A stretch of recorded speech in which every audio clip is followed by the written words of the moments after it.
இனிய வணக்கம். இது நான் பேச எடுத்துக்கொண்ட தலைப்பு உணவு.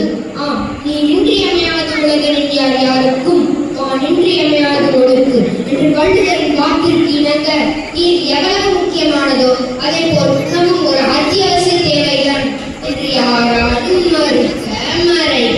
மறக்க முடியாது என்று கூறிக்கொண்டு இமயம் முதல் குமரி வரை அந்தந்த மாநிலங்களில் என்னென்ன விளைக்கப்படுகிறதோ அதை நம் முன்னோர்கள் விறகடுப்புகளிலும் மண்பாண்டங்களிலும் சமைத்து சாப்பிட்டார்கள்.